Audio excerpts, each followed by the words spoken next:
Trekkies and Trekkers.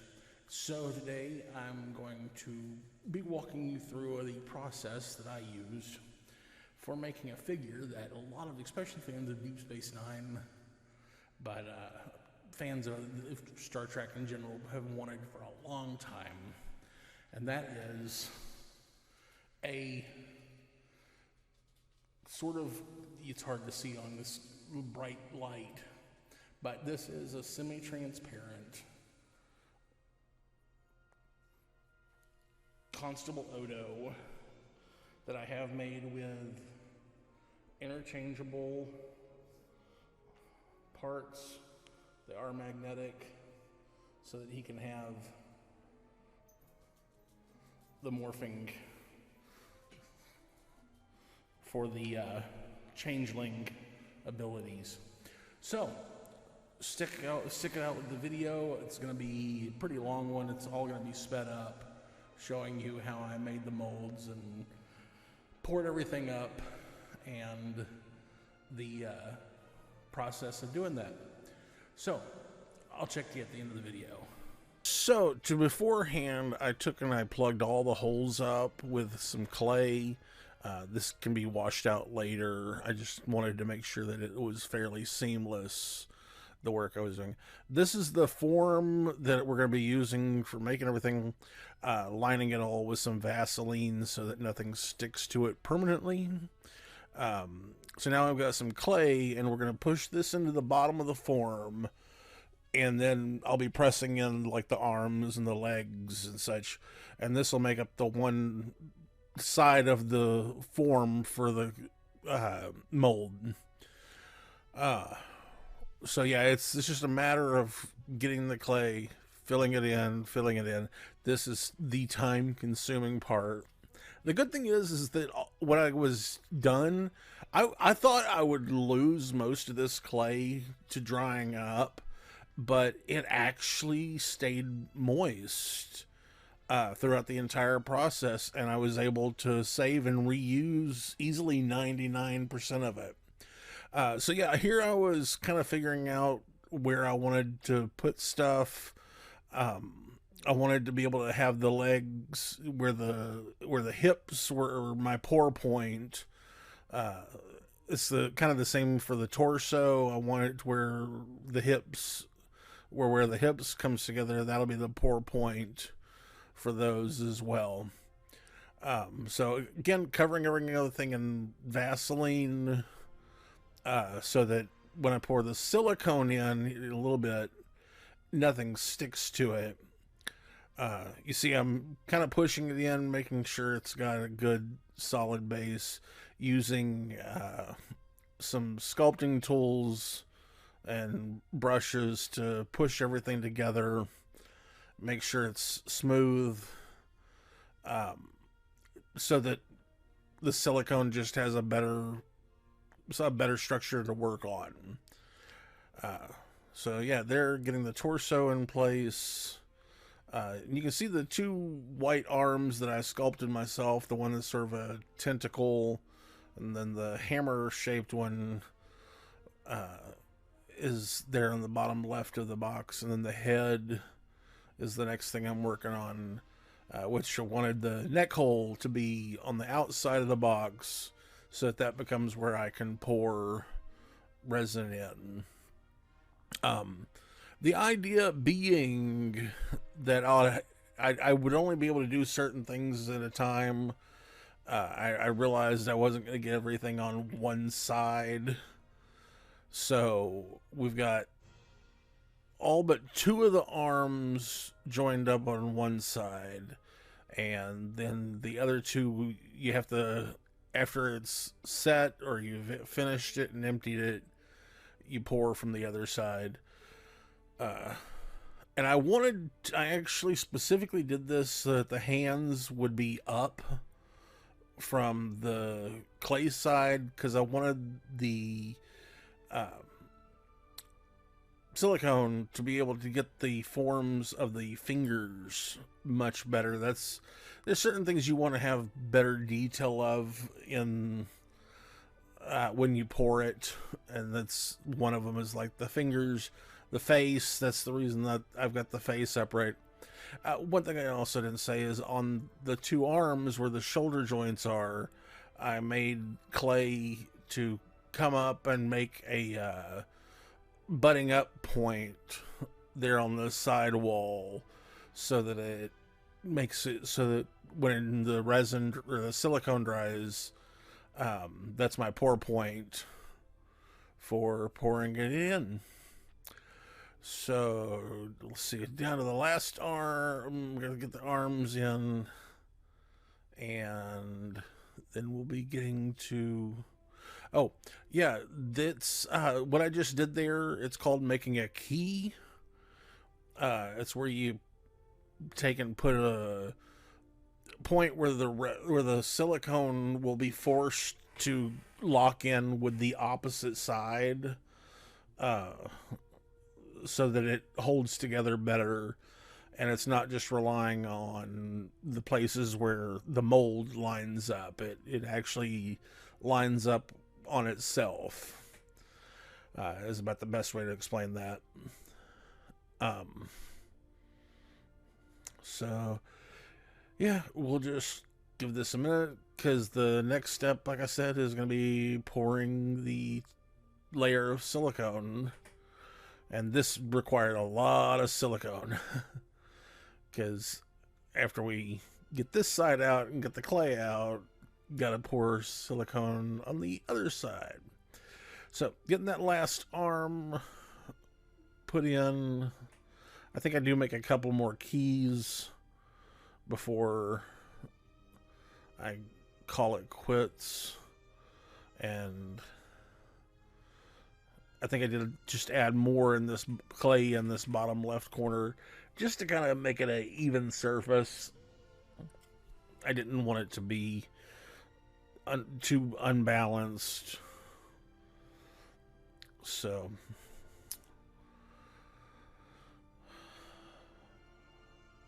still working around where that arm is.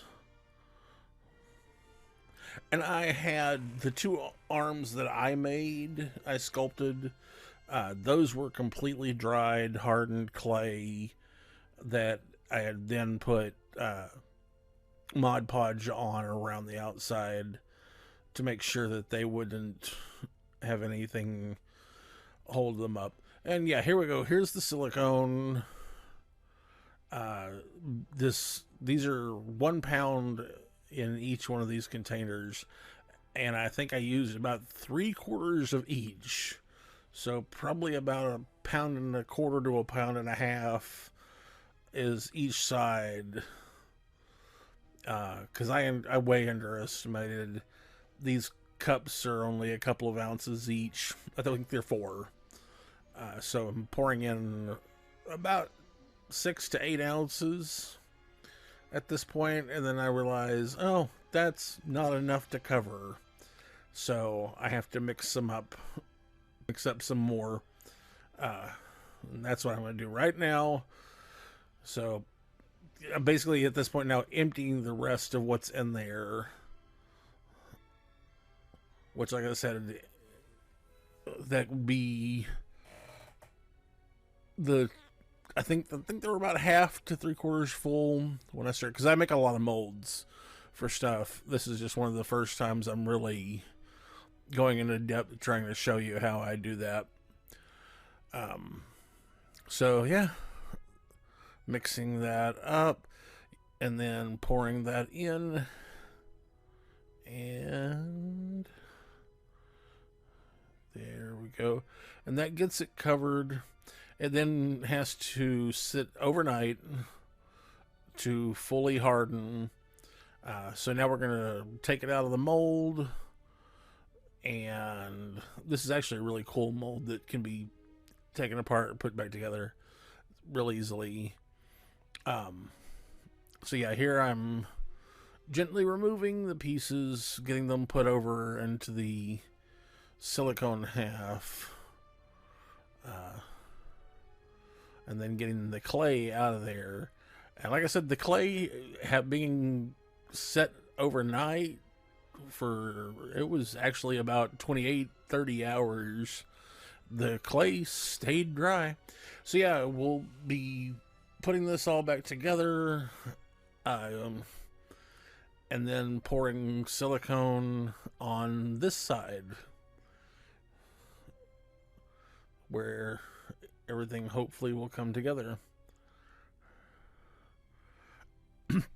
And oh yeah, it was still I wanted to let it sit for a little bit longer. That's why I put it over the towel over, just to let everything kind of dry. But yeah, put it back on the cardboard, and I've gotten new bottles of silicone, and I'm mixing that up.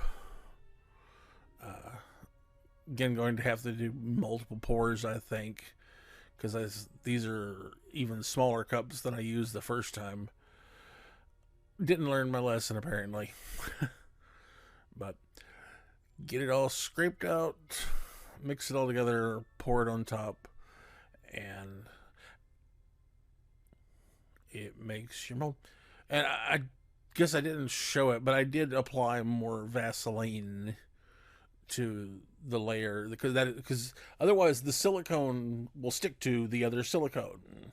So you got to make sure that it is able to be pulled apart. So that's why there's Vaseline between the two, so you can separate them, which will be the next part.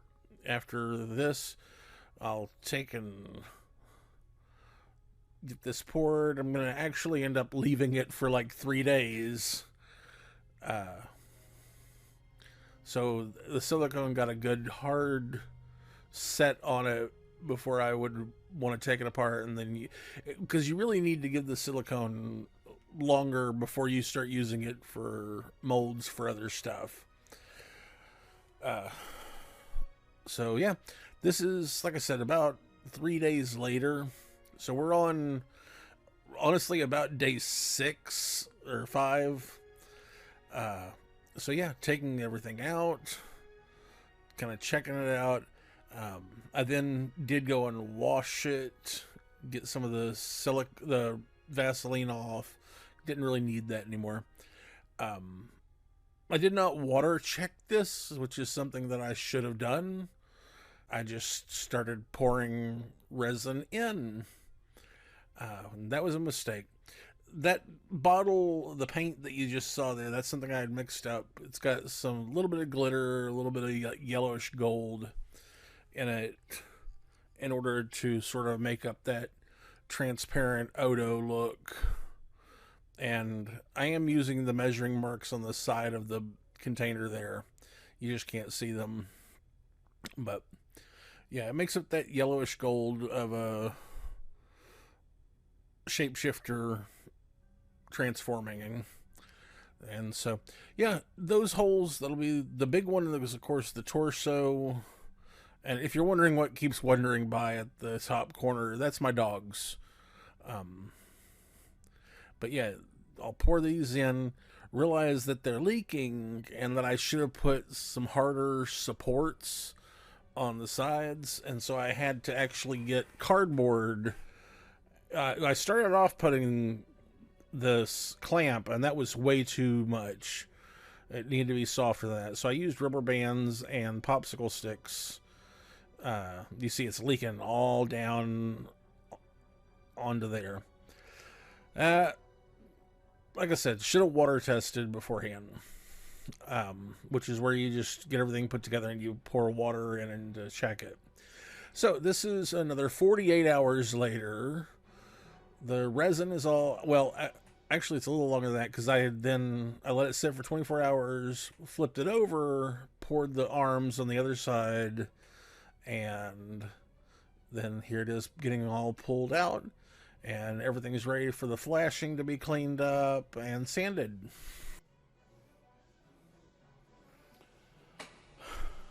Okay, so here is the finished Odo. I have all the parts here assembled, and as you see, there's a few things that weren't part of that mold that I made separately, which is this little, it's a sort of Odo shape-shifting from a pile of goo. You if you look real close, you can see his face there on that. I made this so that the arms can come off, the head comes off. I made an interchangeable head that is supposed to be like if he's gotten hit with a phaser or a knife to the head face, or he's changing his face. You see it's got some skin color and hair color on the back. Oop. Sorry, that magnet. Like that.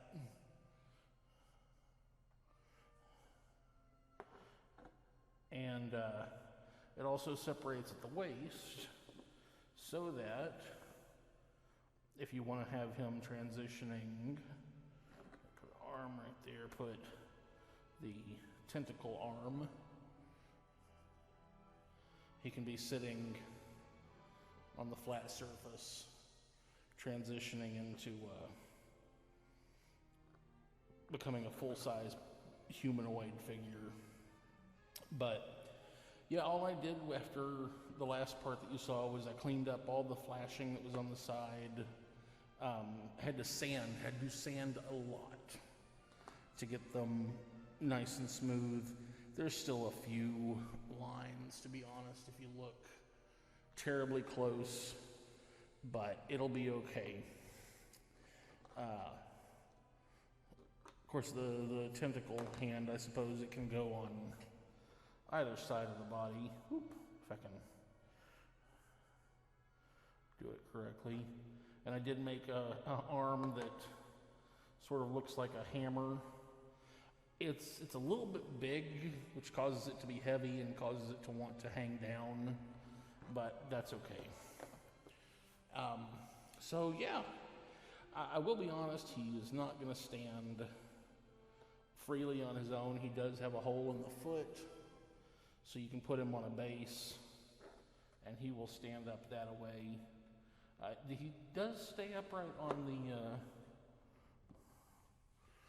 the little part just fine, but as a full humanoid, he unfortunately is not going to stand. The legs are not quite sturdy enough. So, but I think this is pretty good for the first draft. I hope you enjoyed this, and I will see you next time.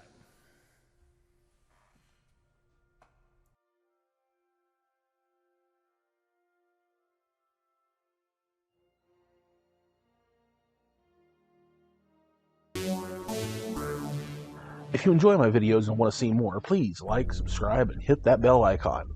Also, you can support the show by signing up on Patreon, or head over to Zazzle to pick up prints of my artwork, prints on canvas, t-shirts, and other merch. You can find me on social media. For more information and updates on the channel, all info is below. If you didn't enjoy the video, why are you still here? Do you want a song? Ba, ba, black sheep, have you any wool? Yes, them, 3 bags full. One for the master, who can screw himself. You can listen to somebody else.